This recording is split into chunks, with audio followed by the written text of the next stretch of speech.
할렐루야. 2월 13일 월요일입니다. 사무엘상 12장 16절부터 끝절 25절까지 말씀을 읽고 은혜 나누도록 하겠습니다. 너희는 이제 가만히 서서 여호와께서 너희 목전에서 행하시는 이 큰 일을 보라. 오늘은 밀 베는 때가 아니냐. 내가 여호와께 아뢰리니 여호와께서 우레와 비를 보내사 너희가 왕을 구한 일 곧 여호와의 목전에서 범한 죄악이 큼을 너희에게 밝히 알게 하시리라. 이에 사무엘이 여호와께 아뢰매 여호와께서 그 날에 우레와 비를 보내시니 모든 백성이 여호와와 사무엘을 크게 두려워하니라. 모든 백성이 사무엘에게 이르되 당신의 종들을 위하여 당신의 하나님 여호와께 기도하여 우리가 죽지 않게 하소서. 우리가 우리의 모든 죄에 왕을 구하는 악을 더하였나이다. 사무엘이 백성에게 이르되 두려워하지 말라.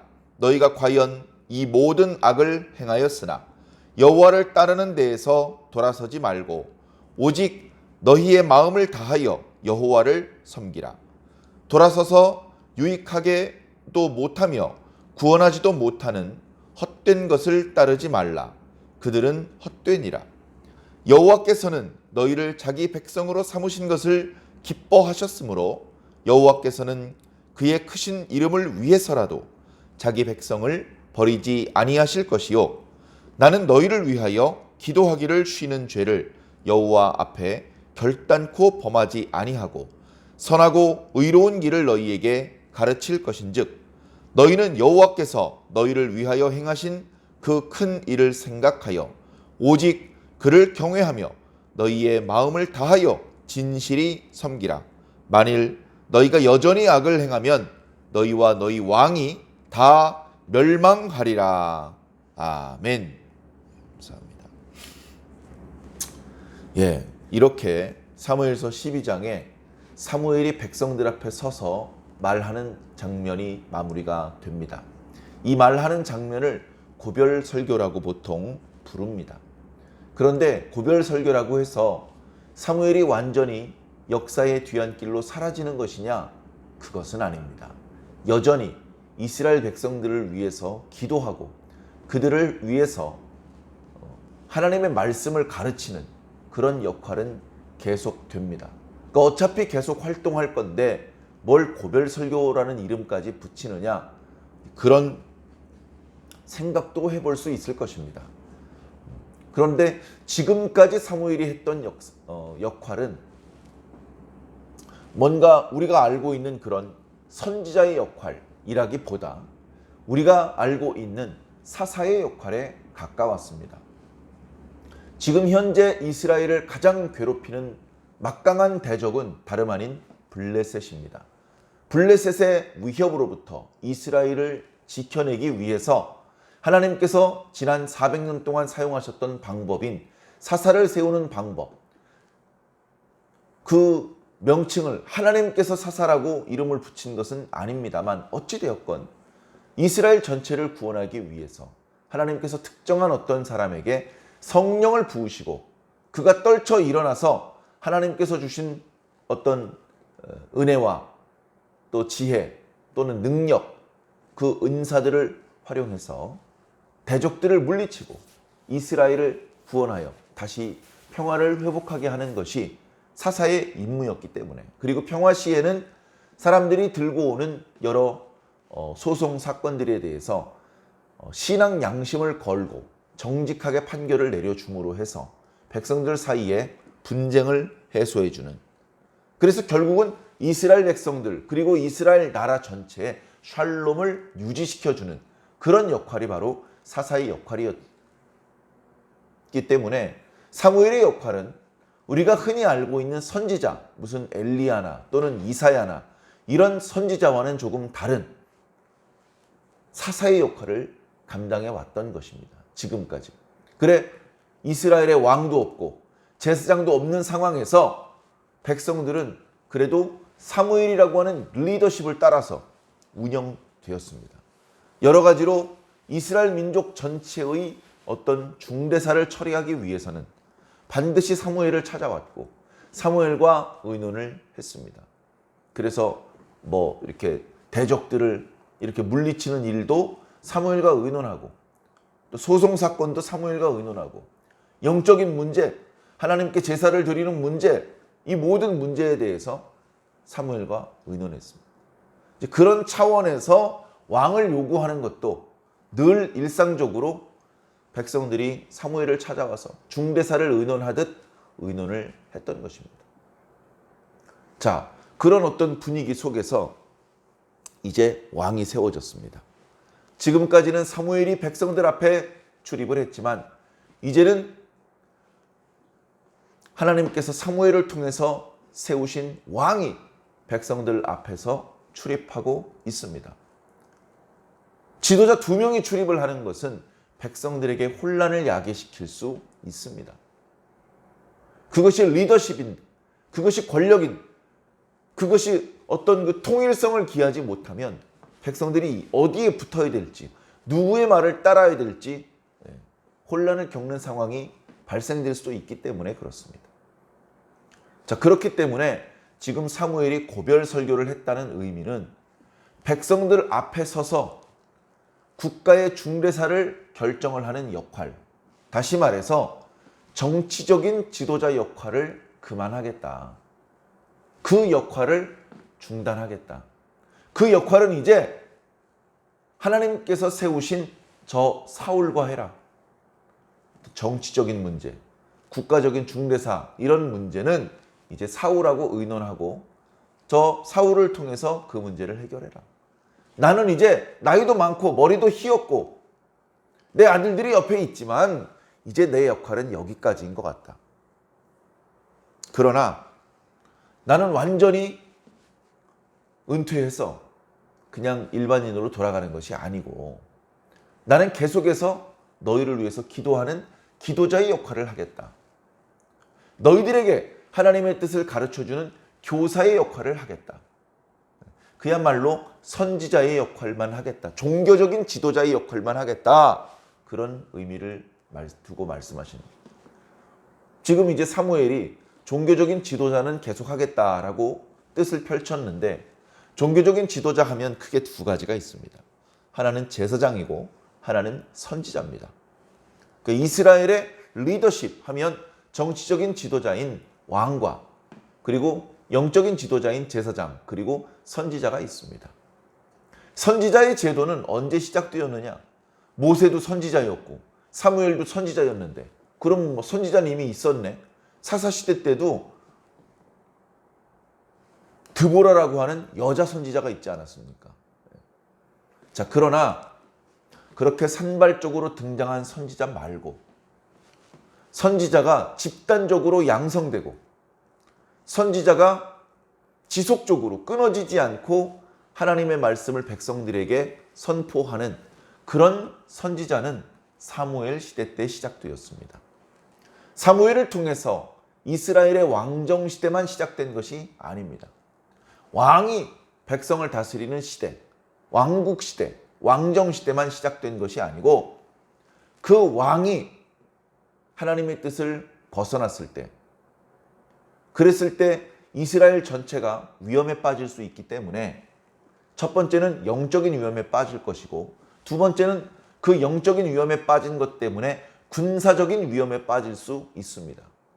그런 위험을 초래하지 않게 하기 위해서 왕을 향해서 쓴소리를 하는 하나님의 뜻을 벗어나고 하나님을 섬기고 경외하지 않고 선을 넘어서 범죄하고 자기 임의대로 행하려 할 때에 그렇게 하시면 안 됩니다. 그것은 율법 위반입니다. 다시 하나님의 뜻으로 돌아가십시오. 이렇게 왕과 백성들을 향해서 쓴소리를 해줄 수 있는 역할로서 선지자의 제도가 비로소 본격적으로 시작되는 것입니다. 선지자의 제도가 시작된다고요.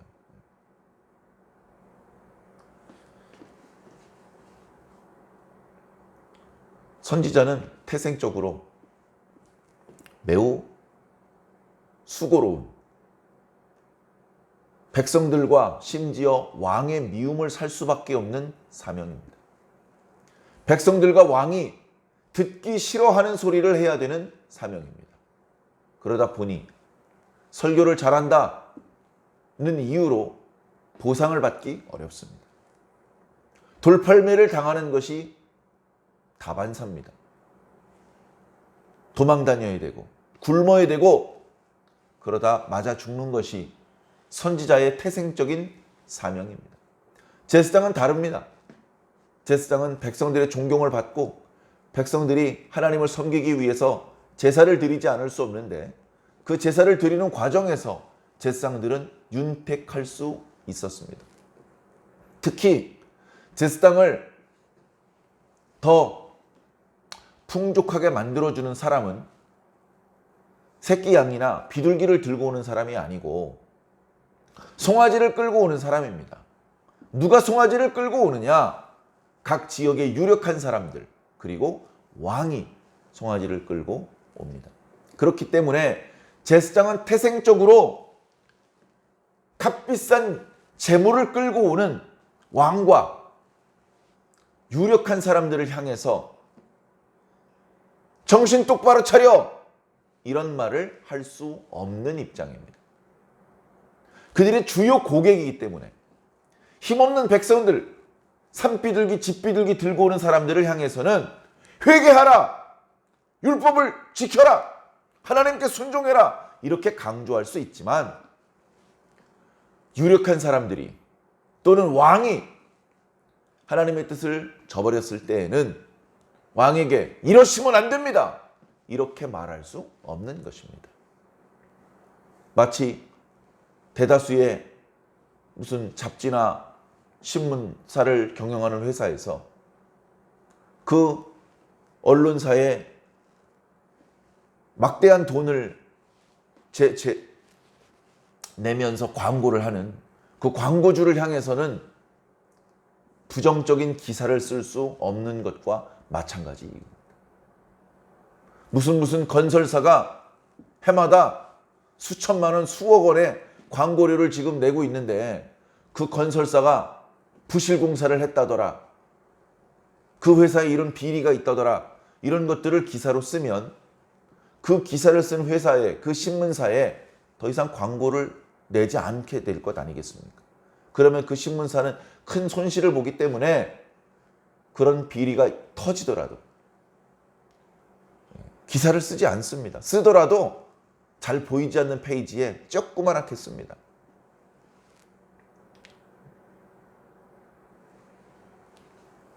그렇게 이해관계가 없는 선지자들은 목숨을 걸고 이야기하고 이해관계가 얽혀있는 제사장들은 불의를 보면서도 타협할 수밖에 없습니다. 오늘날 교회 지도자들은 어떤 입장일까요? 불의를 보았을 때 이건 아닙니다! 라고 올곧은 소리를 말할 수 있는 선지자인가요? 아니면 그것이 불의한 줄 뻔히 알면서 침묵하고 자신들의 밥그릇을 지켜야 되는 제사장들인가요? 신앙 양심이 중요합니다. 제사장이라 하더라도 영적으로 잘못된 것은 잘못되었다고 말해야 됩니다. 그 제사장들의 밥그릇은 송아지를 끌고 오는 사람이 채워주는 것이 아니고 여호와 하나님께서 채워주시는 거라는 것을 잊어서는 안 됩니다. 제사장은 왕을 섬기는 자가 아니라 하나님을 섬기는 자이어야 합니다. 교회의 목사님도 마찬가지입니다. 교회에 거금을 헌금하는 그런 성도, 그런 무슨 장로나 권사, 그런 분들에게는 그들이 불의를 저지러도 준엄하게 책망하지 못하고 괜찮다고 말해주는 그런 모습이라면 그는 하나님을 섬기는 자가 아니라 사람을 섬기는 자죠. 하나님을 기쁘시게 하는 자가 아니라 사람을 기쁘시게 하는 자로 끝날 수밖에 없는 것입니다. 교회 지도자들도, 교회 자체도, 그 교회를 다니고 있는 성도들도 세상을 향해서 마찬가지입니다. 자신이 의롭게 살면서 세상이 불의할 때 너희는 불의하다, 불의하면 안 된다 라고 말할 수 있어야 됩니다.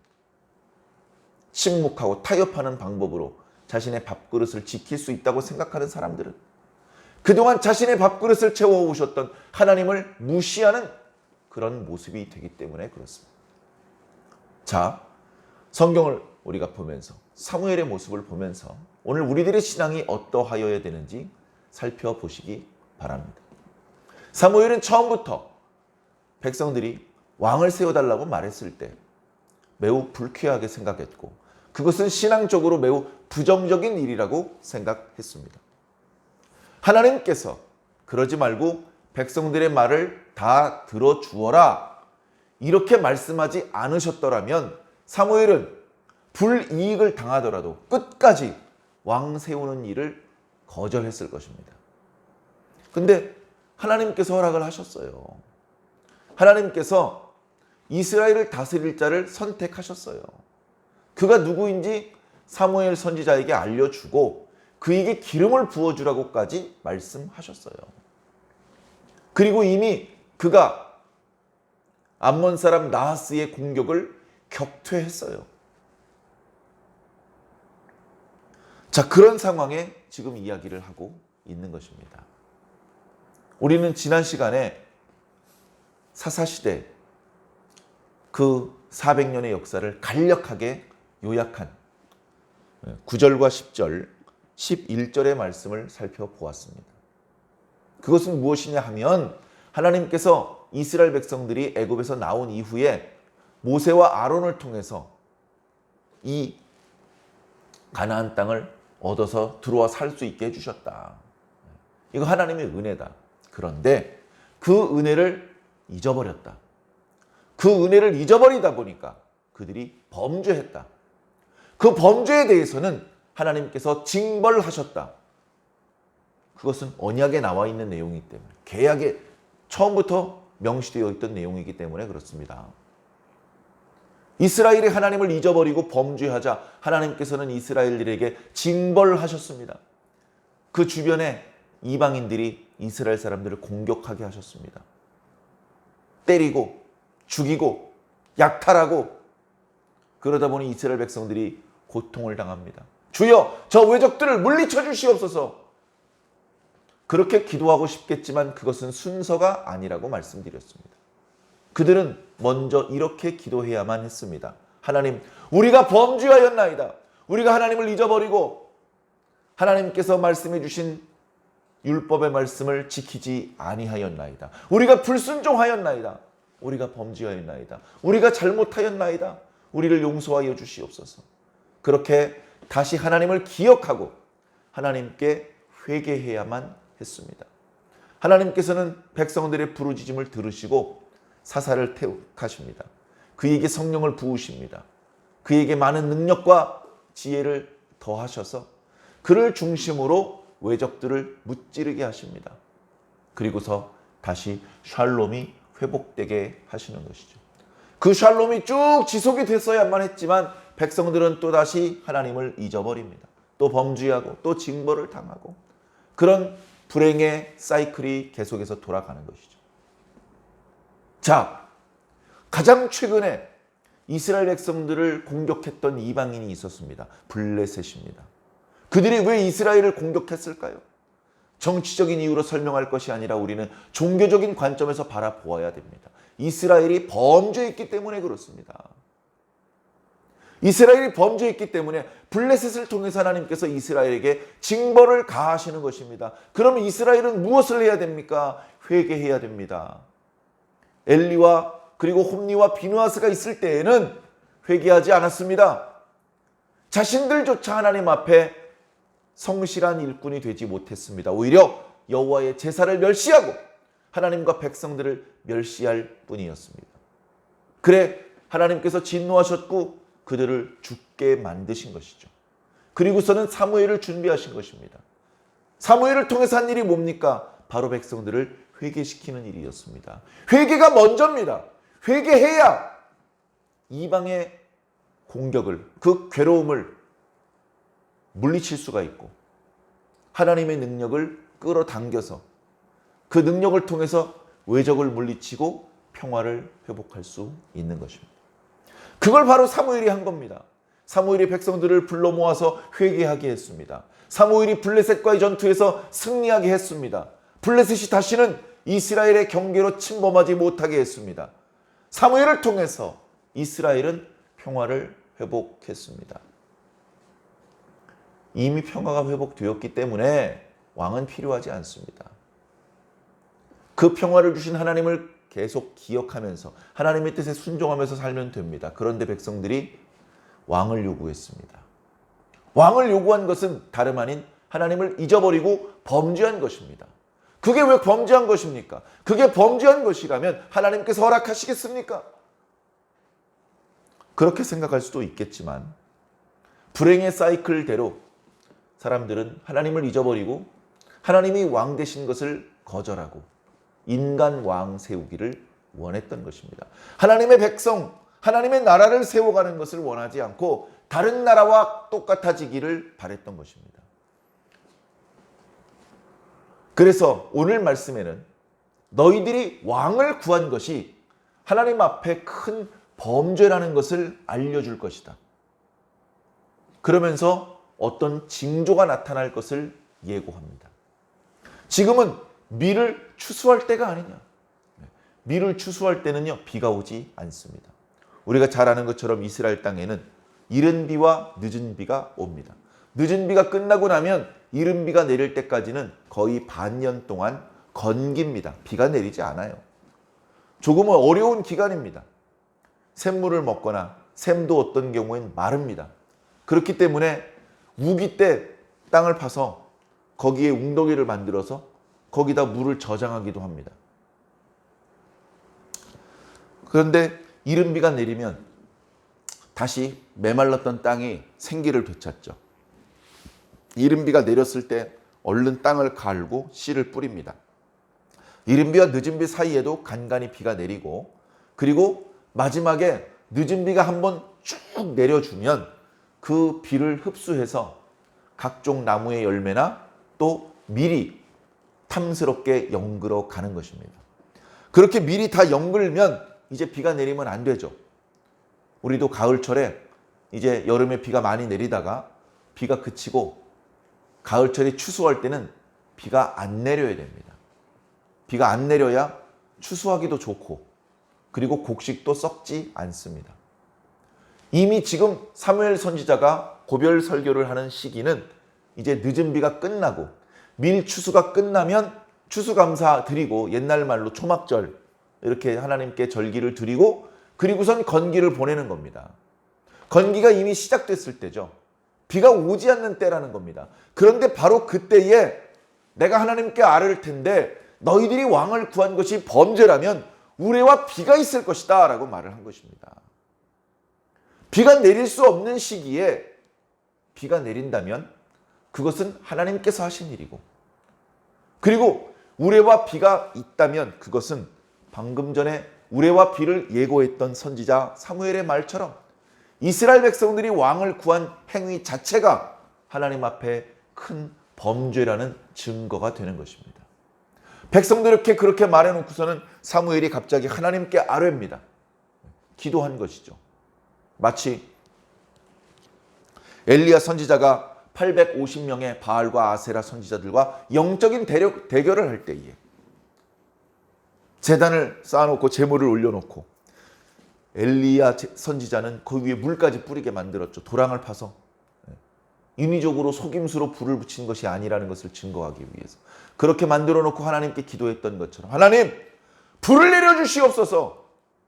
그래서 오직 여호와만이 참된 하나님이시며 제가 하나님의 참된 선지자라는 것을 여기 모인 모든 백성들이 보고 알게 하여 주시옵소서라고 기도했죠. 그때 그 기도가 끝나기 전에 하늘에서 불이 내려왔습니다. 아무리 강력한 불로도 도무지 태울 수 없을 것 같았던 물에 흥건하게 젖어있는 재물과 그 주변 고랑에 고여있던 물까지 강력한 불이 핥아갔다라고 표현할 정도로 순식간에 다 태우고 다 증발시켜버렸습니다. 하나님의 능력이 아니면 할 수 없는 일이죠. 지금 사무엘 선지자의 말에 하늘에서 우레가 있고 비가 내린 것은 바로 그런 놀라운 일입니다. 우레소리, 우르릉 쾅쾅, 우르릉 쾅쾅. 이 우레소리는 언어로서 글자로 옮겨 적기 어려운 말이지만 고대 사람들은 신의 음성이다. 특히 신의 분노의 음성이다. 또는 신이 가까이 임재했다.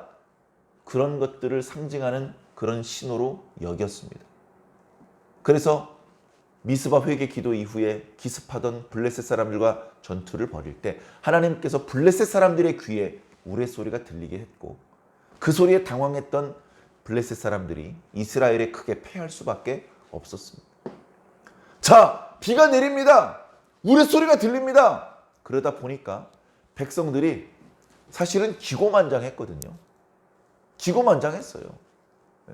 자신들이 원하는 대로 왕도 세워졌고 왕의 만세도 불렀고 암몬 사람들이 쳐들어와서 상당히 껄끄러웠는데 사울이 나서서 깔끔하게 해결을 했습니다. 야, 왕 세우기를 잘했어. 뭐 이런 생각을 하고 있을 때 사무엘 선지자가 고별 선교를 한다 그래서 백성들이 다 모였습니다.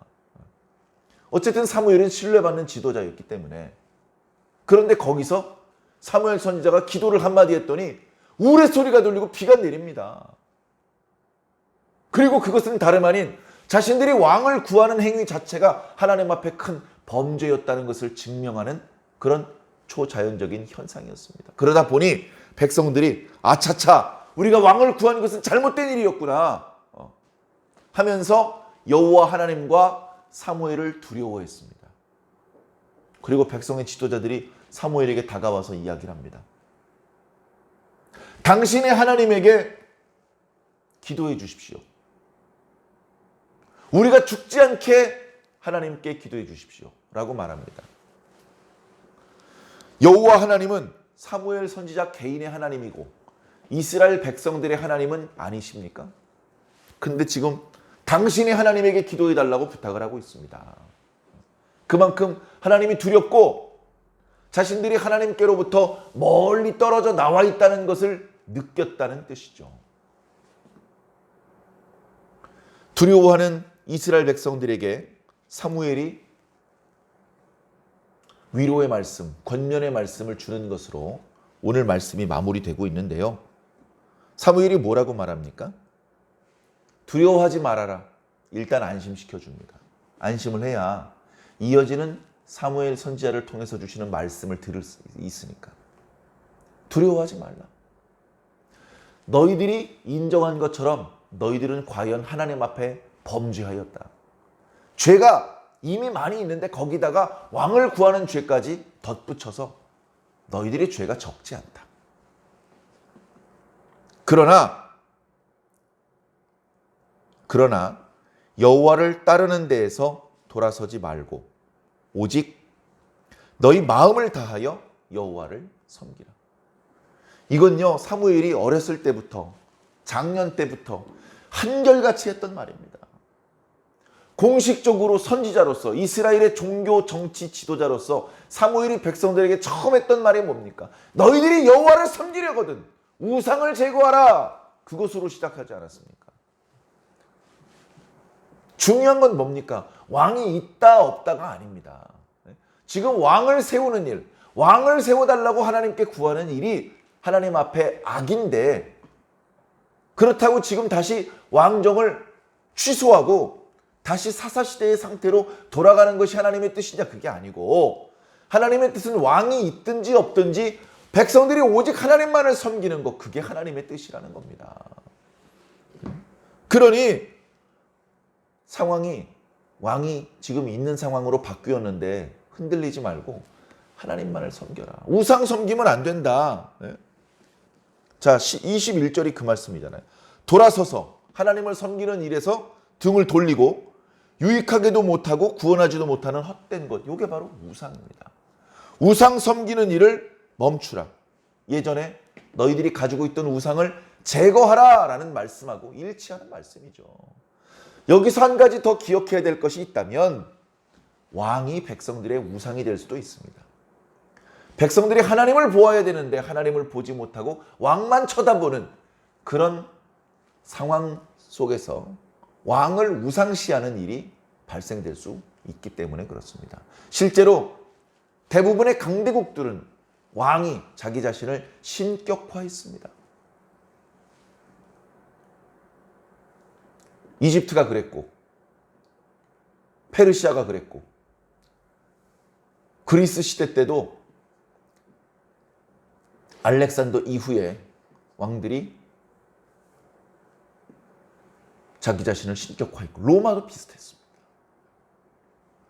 중세 시대 때는 자신의 신은 아니지만 자신의 왕권은 신으로부터 왔다, 왕권 신수설을 강조하면서 실질적으로 왕이 우상의 역할을 담당했습니다. 로마 시대 때 황제가 신이지 않습니까? 황제 숭배가 하나의 종교인데 또 다른 종교가 뭐가 필요하냐? 그러면서 유일신 사상을 주장하는 유대교를 엄청나게 핍박을 했죠. 자, 우상을 먼저 제거해야 됩니다. 왕정을 취소시키고 다시 왕정을 무너뜨리는 게 하나님의 뜻이 아니고, 왕정 내버려 두고 계속 하나님을 섬기는 게 하나님의 뜻인 것이죠. 자, 그 과정에서 23절에 보니까, 22절에 보니까 너희들이 범죄했지만 하나님께서는 너희들을 당신의 백성으로 여기시는 것을 마지못해 어거지로 하신 것이 아니고 너희를 기뻐하시고 사랑하셔서 기쁜 마음으로 너희들을 당신의 백성으로 삼으셨고, 너희들이 비록 범죄했지만 하나님의 거룩하신 이름을 위해서라도 너희를 버리지는 않으실 것이다. 그리고 나도 지금 정치적인 지도자로서의 역할은 오늘로서 끝나지만 영적인 지도자의 역할로서 너희를 위한 기도를 쉬는 죄를 범하지 않을 것이고, 너희들에게 계속해서 하나님의 뜻을, 하나님의 말씀을 가르쳐 주어서 너희들이 선을 넘어 나가지 않고 하나님의 뜻 안에 계속 머물 수 있도록 도와줄 것이다. 그러니 이제 마지막 당부죠. 너희는 24절과 25절입니다. 너희는 여호와께서 너희를 위하여 행하셨던 일, 외적들을 물리쳐 주시고 약속의 땅을 허락해 주시고 이런 어마어마한 일들을 잊어버리지 마라. 그걸 꼭 기억하고 오직 그를 경외하며 마음을 다하여 그를 진실히 섬기라. 만약에 그렇게 하지 않으면, 여전히 계속해서 악을 행하면, 지금 이미 악을 많이 행했고 왕을 구하는 악까지 저질렀는데 거기에 덧붙여서 또 악을 행하면 너희와 너희 왕이 다 망할 것이다. 이스라엘 백성과 왕은 공동체입니다. 운명 공동체. 그들은 왕이 되었다고 해서 하나님 쪽에 서 있는 게 아니에요. 백성은 망하지만 왕은 살고, 그게 아닙니다. 하나님만 경외하고 하나님만 섬길 때 그들은 복을 받을 수 있습니다. 왕을 세웠다는 이유로 계속해서 비가 오면 안 되는 계절에 비가 오게 만들어서 농사를 망치고, 이렇게 하나님께서 이스라엘 백성들을 골탕 먹이시는 분이 아닙니다. 중요한 것은 왕이 있든지 없든지 상황이 어떻게 바뀌었든지 우리는 오직 하나님만을 경외하고 섬겨야 된다는 것입니다. 그 사실은 오늘 21세기에도 변하지 않습니다. 상황의 변화로 말하자면 사사시대, 왕정시대하고 오늘 우리들의 시대는 너무나 많이 다릅니다. 우리가 쓰는 언어도 다르고, 우리 주변의 이 기후도 다르고, 문화도 다르고, 과거 사무엘의 시대와 우리의 시대는 너무나 많이 다르죠, 상황이. 그러나 상황이 달라진 게 문제가 아니고, 상황을 사무엘의 시대와 동일하게 만들어야 되는 것이 아니고, 상황이 어떻게 됐든지 하나님을 섬기라는 겁니다. 오늘 저와 여러분들은 어떻습니까? 우리 그리스도인들이고 예수님 믿고 교회 다니고 성경책 읽고 기도 생활하고 다소 부족하지만 봉사 활동하고 전도 활동하고, 그런데도 불구하고 우리 그리스도인들도 순간순간, 아니 상당히 많은 경우 하나님만을 섬기며 경외하지 못할 때가 있습니다. 지난 시간에 말씀드렸던 것처럼 오직 하나님만 섬겨야 되는데 하나님과 재물을 동시에 사랑할 때도 있고, 영적인 축복과 세속적이고 물질적인 축복을 동시에 소망할 때도 많이 있습니다. 안 그렇습니까? 교회에서 영적인 축복을 빌어줄 때보다 세속적인 축복을 빌어줄 때 더 기뻐하고 더 큰 아멘 소리가 나오지 않습니까? 우리가 하나님 앞에 구하는 대부분의 기도의 제목은 영적인 축복이 아니고 상당히 세속적인 것 아닙니까? 돈 많이 벌게 해주세요. 공부 잘하게 해주세요. 건강하게 해주세요. 이 세상에 사는 동안에 우리가 더 큰 축복과 부귀와 영화를 누리는 그런 목적인 기도가 훨씬 많지 않습니까? 내 뜻대로 마옵시고 아버지 뜻대로 하시옵소서라는 기도는 잘 안 하잖아요. 그런 우리들의 모습을 스스로 반추해보고 스스로 반성해보고 우리가 이 땅을 밟고 있는 동안에 건강도 필요하고 물질도 필요하기 때문에 어쩔 수 없이 하나님 앞에 그런 내용들을 기도할 때도 있지만, 그러나 근본적으로는 내 뜻대로 마옵시고 아버지 뜻대로 되기를 원한다는 기도를 할 수도 있는 진짜 그리스도인이 되어야 하지 않겠습니까? 그리스도께서 그렇게 기도하셨는데 그리스도의 제자인 우리는 왜 그렇게 기도하면 안 되는 겁니까? 우리 자신의 신앙을 좀 더 엄밀한 잣대로 스스로 돌아보아서 누가 지적하고 책망하기 이전에 나 스스로 내 신앙을 좀 더 건강한 신앙으로, 좀 더 성경적이고 좀 더 예수님을 더 많이 닮아 있는 모습의 신앙인으로 그렇게 가다듬으시기를 부탁을 드립니다. 또 하루가 갔습니다. 하나님의 나라는 그만큼 가까이 왔습니다. 준비해야 되지 않겠습니까? 더 건강한, 더 온전한 신앙인으로 하나님께 인정받을 수 있기 위해서 오늘 하루도, 이번 한 주간도 무의미하게 시간을 보내는 것이 아니라 조금씩이라도 좋아지고 성장하고 성숙하는 그런 저와 여러분들이 꼭 되기를 예수님 이름으로 간절히 축원합니다. 아멘.